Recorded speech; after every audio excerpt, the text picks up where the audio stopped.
Alhamdulillah, alhamdulillahilladzi anzala 'abdihil kitaba wa lam yaj'al lahu 'iwaja. Fassala wa bayyana wa qarrara siratan mustaqiman wa manhaja. Asyhadu an la ilaha illallah wahdahu la syarika lah. Wa asyhadu anna Muhammadan 'abduhu wa rasuluh. Allahumma salli ala abdika wa rasulika Muhammadin wa ala alihi wa ashabihi khairil anami wa sallima tasliman katsira. Amma ba'd, fa ya ibadar rahman, fa inni usikum wa nafsi bi taqwallahil mannan al-qaili fi kitabihil Qur'an. Ya ayyuhalladzina amanu ijtanibu katsiran minadh-dhanni inna ba'dadh-dhanni ithmun wa la tajassasu wa la yaghtab ba'dukum ba'dha. Ayuhibbu ahadukum an yakula lahma akhihi maytan fakarihtumuh. Wattaqullah, innallaha tawwabur rahim.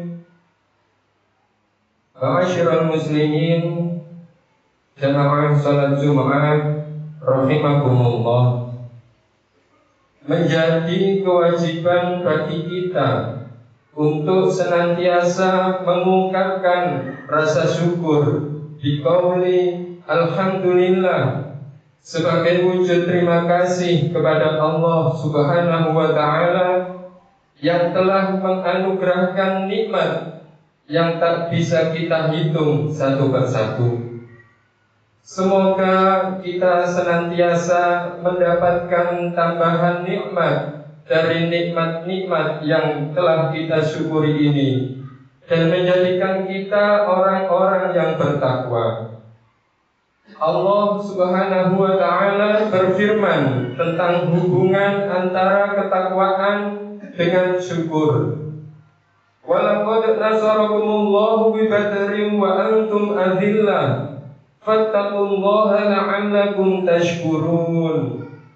Artinya, sungguh Allah benar-benar telah menolong kamu dalam perang Badar, padahal kamu pada saat itu adalah orang-orang lemah.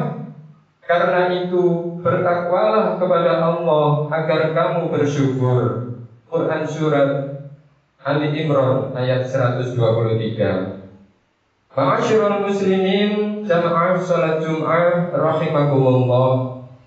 Kita adalah makhluk sosial yang hidup dalam masyarakat dengan berbagai ragam karakter dan sifat yang ada. Interaksi sosial dalam bermasyarakat adalah keniscayaan. Agar terwujud kebaikan, Islam mengajarkan batasan dan etika dalam bersosialisasi dan berkomunikasi. Jangan sampai keingintahuan kita berubah menjadi ghibah, namimah, atau adu domba, atau bahkan fitnah. Jangan sampai komentar kita terhadap kehidupan orang lain justru menyakiti dan menambah dosa bagi kita. Sudah seharusnya sebagai umat Islam kita selalu menjalankan nilai-nilai yang diajarkan dalam Islam dan meninggalkan hal-hal yang membawa madarat bagi kita. Rasulullah sallallahu alaihi wasallam bersabda, "Min husni islamil mar'i tarkuhu ma la ya'nihi."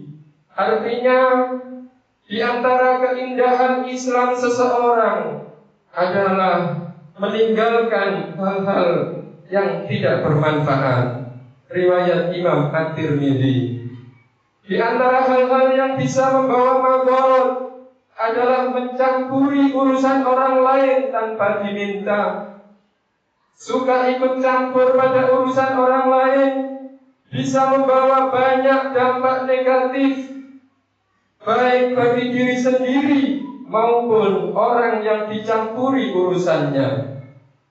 Di antaranya adalah bisa merusak hubungan sosial, karena orang yang merasa dicampuri urusannya bisa tidak nyaman, tersinggung, atau bahkan marah. Hal ini bisa merusak hubungan pertemanan dan kekeluargaan.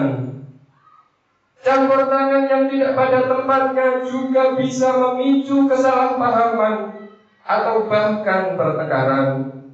Apalagi jika disertai dengan penilaian, prasangka buruk, atau kritik yang tidak diminta. Allah berfirman dalam Al-Quran surat Al-Hujurat ayat 12. A'udzu billahi minasyaitonir rajim. Ya ayyuhalladzina amanu ijtanibu katsiran minadh-dhanni inna ba'dadh-dhanni ithmun wa la tajassasu wa la yaghtab ba'dukum ba'dha. Ayuhibbu ahadukum an ya'kula lahma akhihi maytan fakarihtumuh. Wattaqullaha innallaha tawwabur rahim. Artinya, wahai orang-orang yang beriman, jauhilah banyak prasangka. Sesungguhnya sebagian prasangka itu adalah dosa. Janganlah mencari-cari kesalahan orang lain, dan janganlah ada di antara kamu yang menggunjing sebagian yang lain. Apakah ada di antara kamu yang suka memakan daging saudaranya yang sudah mati? Tentu kamu merasa jijik. Bertakwalah kepada Allah. Sesungguhnya Allah Maha Penerima taubat lagi Maha Penyayang. Ayat ini mengingatkan kita untuk tidak mencari kesalahan orang lain, sekaligus menekankan pentingnya introspeksi diri dan fokus memperbaiki diri daripada menghakimi dan mencampuri urusan orang lain. Syekh Nawawi Banten menjelaskan bahwa ayat ini menjelaskan pentingnya menjauhi banyak prasangka buruk dan mengingatkan kita untuk berhati-hati dengan setiap prasangka yang muncul dalam hati. Mencampuri urusan orang lain juga dilandasi dengan prasangka-prasangka, sehingga memunculkan keinginan untuk lebih dalam mengetahuinya. Sikap inilah yang kemudian dapat merusak hubungan sosial dan mendatangkan dosa. Kita perlu menyadari bahwa setiap orang punya batas privasi. Mencampuri urusan pribadi bisa melanggar ruang pribadi seseorang dan membuat mereka merasa tidak dihargai. Orang yang suka sering ikut campur urusan orang lain juga bisa dipandang negatif karena dianggap suka gosip, kepo, atau tidak tahu situasi dan kondisi. Sikap ini bisa membuat orang lain menjauh. Alih-alih memperbaiki atau menyelesaikan masalah pribadi, energi kita malah bisa habis karena ikut campur urusan orang lain. Ma'asyiral muslimin, jamaah salat Jumat rahimakumullah. Sikap yang identik dengan suka ikut campur urusan orang lain adalah sikap senang mencari-cari kesalahan orang lain.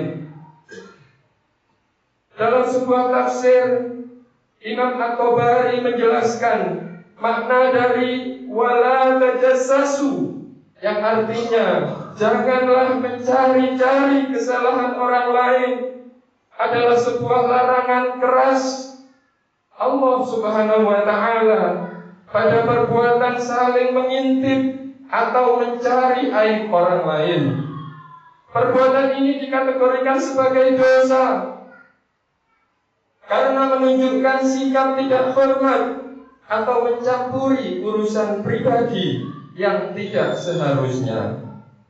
Kata tajassas dalam Al-Hujurat ayat 12 juga bermakna tindakan mencari-cari informasi tersembunyi tentang seseorang baik dengan cara memata-matai, menyelidiki, ataupun mendengarkan pembicaraan mereka secara diam-diam. Tujuannya biasanya untuk mengetahui aib atau kekurangan mereka, agar bisa digunakan untuk menjatuhkan atau merendahkan mereka. Imam Al-Ghazali menyebut bahwa larangan tajassus ini bertujuan untuk menghormati hak privasi setiap individu.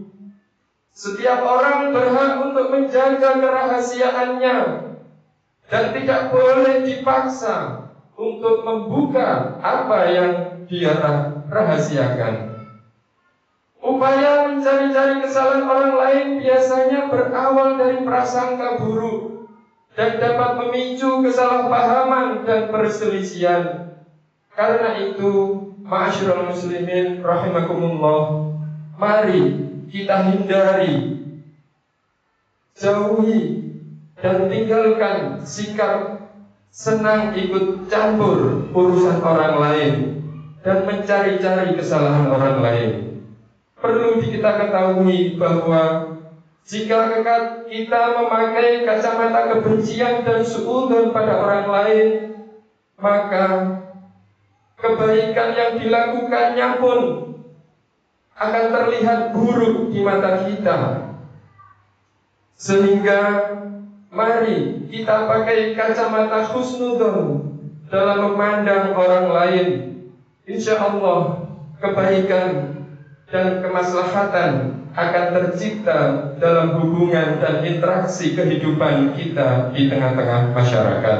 Amin, amin, ya rabbal alamin. Barakallahu li wa lakum fil Qur'anil azim, wa nafa'ani wa iyyakum bima fihi minal ayati wa dzikril hakim, wa taqabbalallahu minni wa minkum tilawatahu innahu huwas samiul alim. Aqulu qawli hadza wa astaghfirullahal azim li wa lakum wa li sa'iril muslimin wal muslimat fastaghfiruhu innahu huwal ghafurur rahim.